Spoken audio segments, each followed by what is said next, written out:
Ya, Assalamualaikum warahmatullahi wabarakatuh. Kita masih membincangkan topik 5 gerakan sains kata 5. Jadi kali ini kita tengok pada subtopik 5.2, iaitu menganalisis konsep laju, hal laju dan juga kejutan.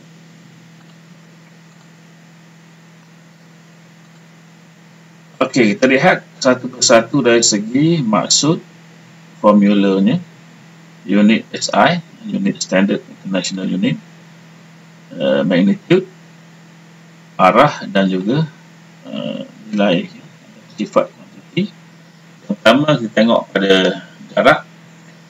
Jarak dimaksudkan sebagai jumlah jarak yang dilalui oleh objek bergerak. Jadi tidak ada formula, ini adalah ukuran asas. Unit SI nya, unit standard ni adalah M kecil untuk meter.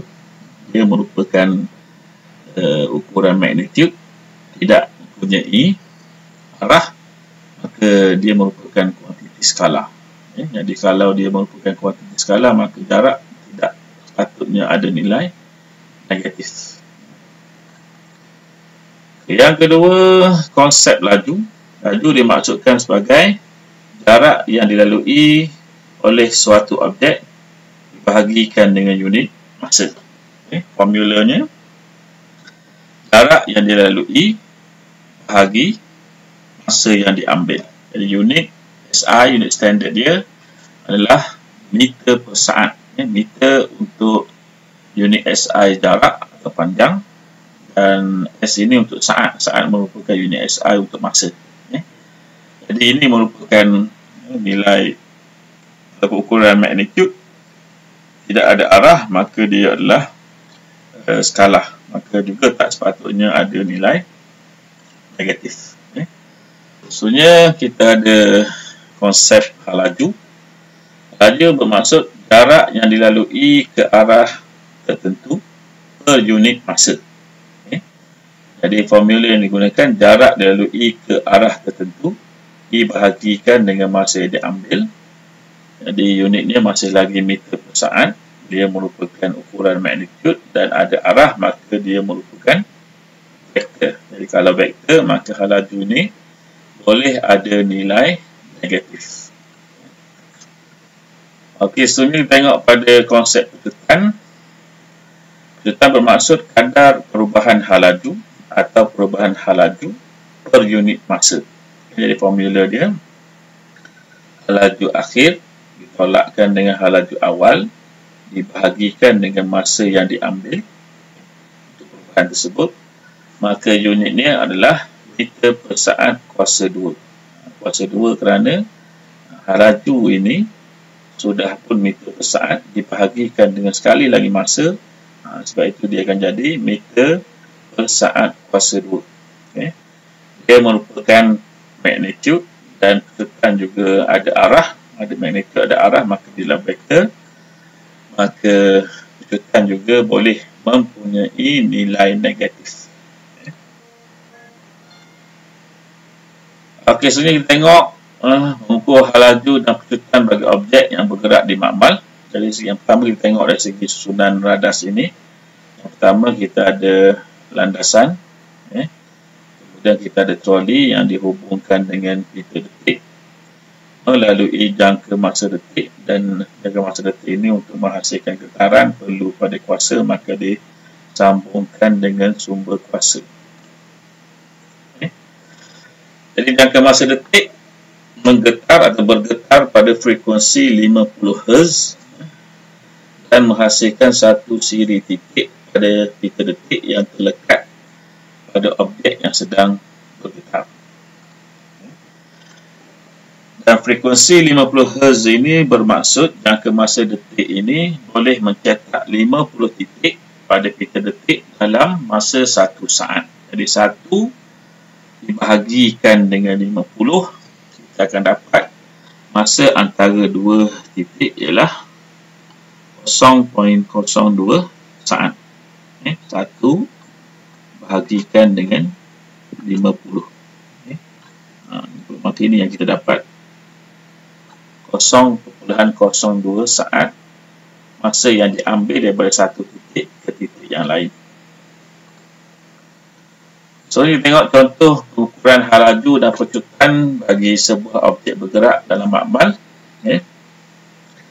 Jadi kalau diperhatikan di sini, pita detik ini dibahagikan kepada 10 titik. 10 titik bermaksud di sini 10 gerakan di antara titik tersebut. Kalau kita ambil ini 1, 2, 3, 4, 5, 6, 7, 8, 9, dan akhir sekali 10.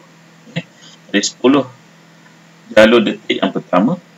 Ini laju 10 detik yang kedua. Ini adalah jalur 10 detik yang ketiga. 10 jalur detik pertama maksudnya jalur 10 detik yang pertama, jalur 10 detik yang kedua, jalur 10 detik yang ketiga. Dan kalau kita lihat di sini, dia mempunyai jarak yang berbeza. Yang pertama ni kita ada 4 cm. Ini 6 cm. Dan ini 10 cm. Maksudnya kalau kita tafsirkan di sini, masa untuk perjalanan adalah sama untuk setiap lajur ini, tetapi jaraknya adalah berbeza. Jadi kalau kita kirakan untuk hal laju 10 hal laju jalur 10 detik yang pertama bersamaan dengan 4 cm jarak dia, dibahagikan dengan 10 detik darabkan dengan 0.02 saat, kita akan dapat 4 bahagi 0.2, itu 40 bahagi 2, kita akan dapat 20 cm per saat. 20 cm per saat. Jadi itu laju jalur 10 detik yang pertama. Okey, untuk yang kedua, ini yang kedua. Hal laju jalur 10 detik yang ketiga ni, dikira yang ketiga ini. Kita ambil jarak dia 8 cm, bahagikan dengan 10 detik, darabkan dengan setiap detik itu nilai dia 0.02, maka kita akan dapat sepatutnya kita akan dapat 8 bahagikan dengan 0.2, tak cantik tulisan, kita akan dapat 80 bahagi 2 bersamaan dengan inilah nilai dia 40 cm per saat. Okey, dan kalau kita nak kira pecutan objek bergerak, jadi kita ambil pecutan akhir. Hal laju akhirnya adalah 40 cm per saat. Ditolakkan dengan hal laju awal. Ini hal laju awal 20 cm per saat. Dan dibahagikan dengan berapa? Dibahagikan dengan masanya, maksudnya berubah daripada bermula daripada ini yang pertama. Kalau kita kira ini 10 dan ini yang terakhir sampai ke sini 10 lagi, maka 20. Masa dia mesti berubah daripada hal laju akhir ke hal laju awal di sini. Jadi hal laju awal akhir di sini, maka ini masa dia ada 20 detik, jadi 20 darabkan dengan 0.02. Ini untuk masa setiap detik, setiap 1 detik. Maka bila 40 tolak 20, kita akan dapat nilai 30 bahagikan dengan berapa ni? Jadi kita akan bahagikan dengan apa ni? 20 darab 0.02. Kita akan dapat nilai 0.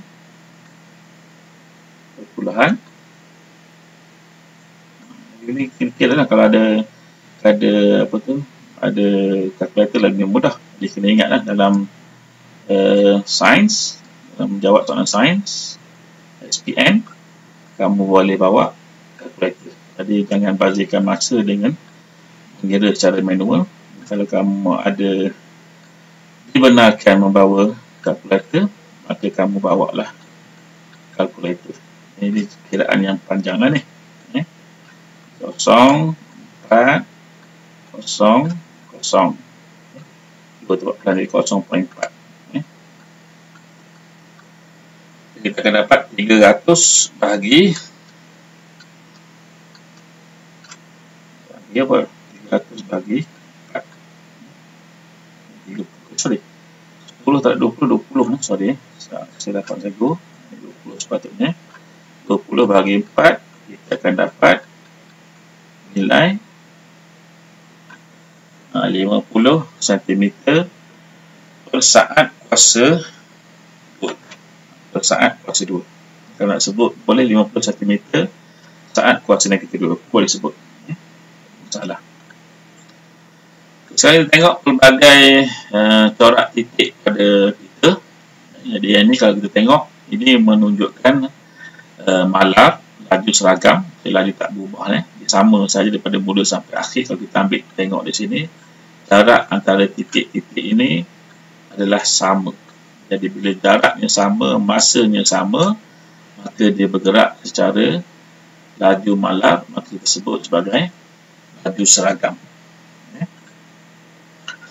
Okey, yang kedua kalau tengok di sini, kalau kita banding kita dapat jelas di sini. Kalau kita ambil jarak di sini, jarak semakin bertambah. Antara titik ini titik jaraknya semakin bertambah. Jadi bila jarak bertambah tetapi masa tidak berubah, maksudnya laju semakin bertambah. Okey, yang ketiga kalau kita tengok di sini, jaraknya bermula jauh di antara satu sama lain, kemudian semakin dekat, dan semakin dekat. Secara umumnya ini menunjukkan laju berkurang. Dan kalau kita kirakan pertukan laju akhir tolak laju awal, kita akan dapat nilai negatif. Sebabnya laju semakin berkurang. Jadi ini ditafsirkan sebagai nyah pertukan atau nyah pertut ataupun laju berkurang. Ini yang terakhir.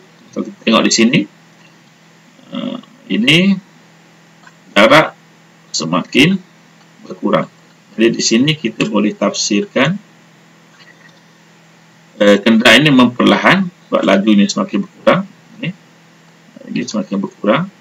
Tapi bila tiba di sini, kalau kita lihat di sini, jarak semakin bertambah. Maksudnya di sini laju semakin bertambah. Jadi kita bertafsirkan kenderaan ini memperlahan dan kemudian menambahkan kelajuan. Jadi yang penting kita ingat di sini, kita perlu merujuk pada jarak di antara titik kerana kita tahu masa antara sesuatu titik-titik lain tidak berubah, iaitu 0.02 saat untuk kita detik yang mempunyai gelombang 50 Hz. Jadi itu untuk subtopik ini. Assalamualaikum warahmatullahi wabarakatuh.